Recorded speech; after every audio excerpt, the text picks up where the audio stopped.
Around this time last year, 12-ish months ago, Nick Suzuki was proving himself as everything that Montreal Canadiens fans could absolutely want in a player.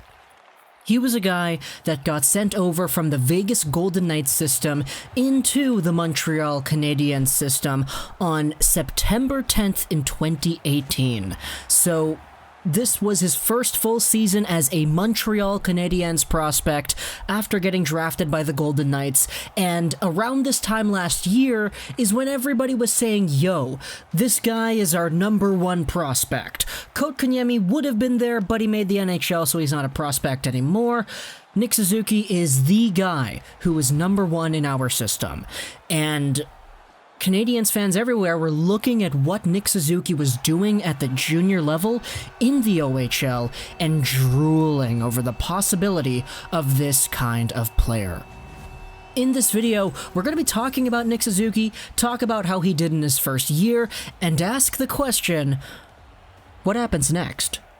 What's next for Nick Suzuki?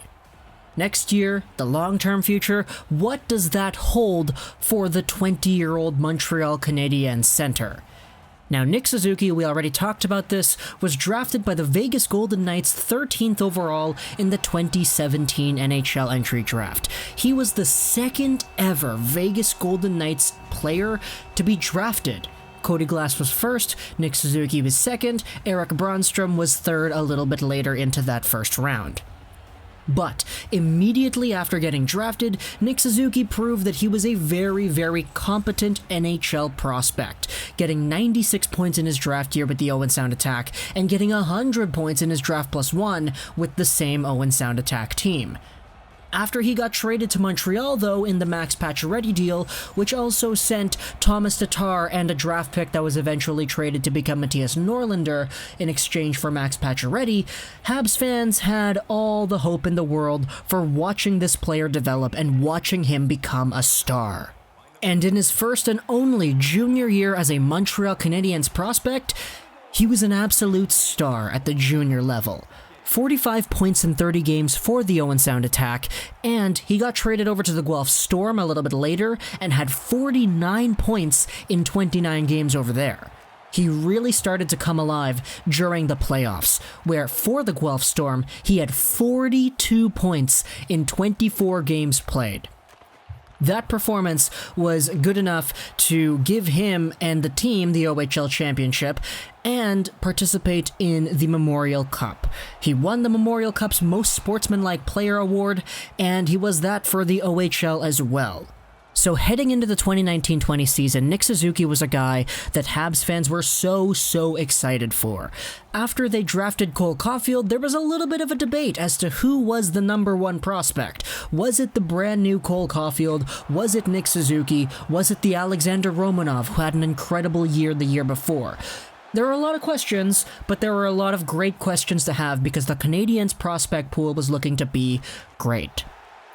But as for Suzuki, he's a guy that many people said, hey, maybe he might need some AHL time, maybe he could play with Laval a little bit, who knows? But we all know that he kind of didn't, because right out of training camp, Nick Suzuki was incredible. Suzuki made the team right off the bat, and Poehling was a guy who, I will say, he did get a little bit worse as his tenure came on and eventually got sent down to Laval. Nick Suzuki seemed to have the opposite effect. He seemed to get better as the season went on, and we saw more maturity in Suzuki's game all around. He was touted mostly as a very good offensive piece when he was drafted back in 2017 and when he was traded to Montreal at the beginning of the 2018-19 season. But as his draft year went on, Nick Suzuki started to develop a little bit more defensively, start to become a little bit more reliable when away from the puck, and improve his two-way game. It's this reason alone that Nick Suzuki playing under Claude Julien had such a good transitional year, because Nick Suzuki wasn't being treated like a normal 19, 20-year-old rookie fresh out of junior playing under Claude Julien. Julien doesn't like to play his young guys to the best of his ability and at a level that most Canadiens fans would be happy with, for lack of a better term. There's been a lot of controversy over the past few years of Julien not playing his young guys a lot, but Nick Suzuki is the exception to that mold, because he was so good everywhere on the ice that Claude Julien had no choice but to trust this 20-year-old player. As a result, in 71 games played, Nick Suzuki had 13 goals and 28 assists for 41 points. My oh my, what a crazy good rookie year. The 5'11", 183-pound center is just that. 5'11", 183 pounds. He's not a big guy by any means, but he was still able to play in the NHL in his first year, be very defensively responsible, and be as good of a hockey player, not just on the score sheet, but everywhere around the ice, that he was given a lot of playing time and he did a lot of things with that. As a result, Nick Suzuki posted up the best Canadiens rookie season since Michael Ryder in 2004, where he had 63 points in 81 games played. Suzuki had a better rookie year than Higgins, than Subban, than Kotkaniemi, than Hudon, than Plekanec, than Gallagher, than Lehkonen, than Galchenyuk, than all these guys. And sure, the ages may not be the same, I know that, but still, the Canadiens haven't been so enlightened by a prospect turning rookie so quickly as Nick Suzuki in the past 16 years pretty much. It's such a breath of fresh air to take a look at Nick Suzuki and say, yes, he is breaking the mold of young guys not doing well with this team, which is why next season, on a year where the Canadiens will be fighting to make the playoffs, will be fighting to be better than they were before. Sure, there may be that sophomore slump. We saw that with Kotkaniemi, but Nick Suzuki was able to play in a role immediately in the NHL that, to me, was much more refined and a lot more developed than Jesperi Kotkaniemi was. Keep in mind that Kotkaniemi was 18 when he played in the NHL last year. Nick Suzuki was 20 this past season. So based off of development, based off of maturity, it wouldn't surprise me if Nick Suzuki just straight up didn't have a sophomore slump. Do I think that he's going to go to Kotkaniemi route, become very unlucky, and play in Laval to end off the season next year? Absolutely not. I would not say that about Nick Suzuki. Now, who knows? Maybe that does happen, because I certainly would not have said that about Kotkaniemi a year earlier, but things can change on a dime. We all know that as Habs fans, right?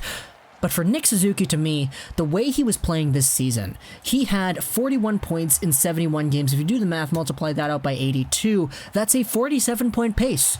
So you know what? I'm going to label 50 points as the year next year for Nick Suzuki. Is it a very slight increase on what he did this year? Yes, it is. But the sophomore slump is something that I do indeed fear, and I would be lying if I said that it wasn't in the back of my head. Sure, I don't think it's going to happen, but if it did happen, it's not like I would be surprised. But with all that stuff considered, the fact that NHL teams now have a full year's worth of Nick Suzuki footage to analyze, compress, and use against him in the future, to me, Nick Suzuki has lost the charm of being a brand new rookie, fresh out of junior playing in the NHL. Teams know what he's about now, which is why things are going to get harder. But with Nick Suzuki and the way he plays, I, in my own personal belief, think that he's going to adapt to that and think that he is going to adjust his game to develop and prosper around those situations, which is why I'm saying a 50-point pace for Suzuki is what I'm putting down on the line here. So, Habs fans, comment down below what you think. Is Nick Suzuki good enough to get 50 points next season? Do you think it's going to happen that way? And what are the odds that you think a sophomore slump, like the one that we saw with Kotkaniemi this year, can happen with Nick Suzuki next year? To me, I think the odds are reduced. I don't think he's going to experience that, but of course, I could be wrong and things could change on a dime. Nick Suzuki, to me, has an elite potential. He has the potential to become a #1 center in the NHL, but he'll be fighting out for that spot with Jesperi Kotkaniemi as their careers go on. One thing's for sure, though, in about 6 or 7 years from now, we will have a very good battle going on with the fans, with the media, with the coaching staff, as to who that #1 center is going to be. It's going to be one or the other. So, I hope you enjoyed this video, Social 99, and bye.